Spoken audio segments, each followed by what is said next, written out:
our wedding was pretty big. It was a big wedding on a Friday night. It was packed. We had, 4 or 5 groomsmen, my mother, her brother, best friends. I'm Shea Hodges. And I'm Ryan Hodges.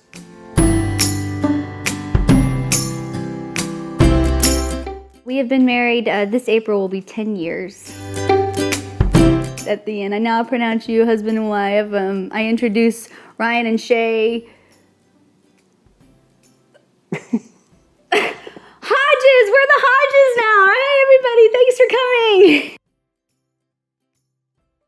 Well, and for us, there was, I think, multiple phases of just like any relationship, of going together and coming apart, and growing together and come apart. That frustrating feeling for me came pretty quick because of how much he was working and spending time away from us. It was lonely and sad a lot of the time. I think for me it just was gradual, and I could see it every time it happened. We're just kind of moved, and it got to the point where we were saying things to each other that you don't say to someone you're supposed to love, and we were doing things to each other that you don't do to someone you're supposed to love. It was, you're trying to attack me, or you're trying to do something to hurt me, or whatever it may be. We saw each other as enemies. Everything we did, it was that person is trying to hurt me. And even if it was a simple mistake, it was amplified. I mean, we had that little phase of, God, I hate him. Why is this happening to us? Why is this happening to me? What have I done to make this such a horrible thing in my life? That why do I deserve this? I hate it.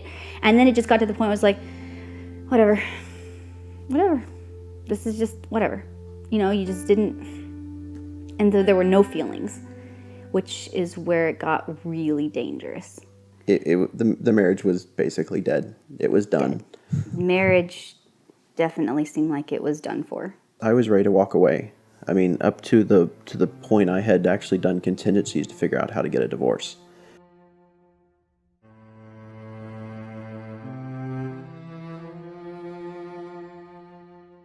I thought, wait, where's God?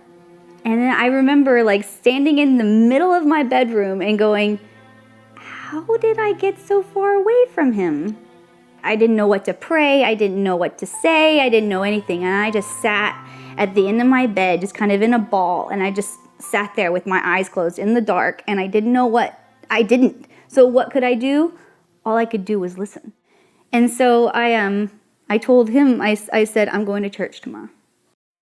I showed up there the next day and I was broken. And I was like, oh, they're not going to like me. They're going to tell me to leave. And I just cried the whole service because I had no idea where my life was going. That first day at church, and it led to the next and the next and the next. It stopped being, what can I do to save our marriage? It was like, it started just being, what can I do to save me? I knew how big the baptism was for you. And when you made that choice, I knew this was real and that I had to change too.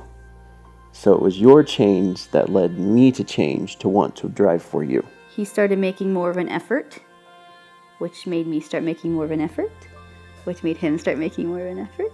Matthew and Cody were starting to be happier, not as timid. They could see a change in mom and dad. The only reason mom and dad are together now is God. We recommitted back to ourselves. We recommitted back to God, and we put him in the center and said, okay, it's in your hands. And I words cannot even describe. Yeah, we were resurrected. We put God in the middle of solving a lot of our problems. And, we still have our fights and our arguments and stuff like that, but they're way different. Yeah. And we're not out to get each other. Now the difference is we want this to work. I'm so proud. She's my wife. I'm so proud of the boys. I'm just grateful for everything we have. I'm excited. Yeah.